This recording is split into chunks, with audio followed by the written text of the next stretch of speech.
That empty middle seat on the carrier's flights is about to be a thing of the past.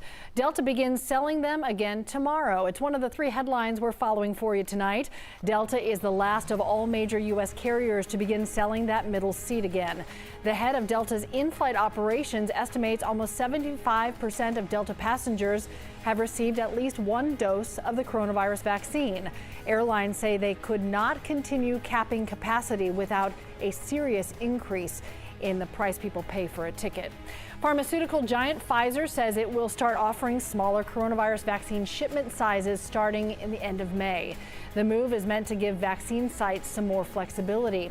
Shipments right now have nearly 1,200 doses. The smaller sizes will have 450. Vaccination sites can still order the larger size if they need it and choose to do that.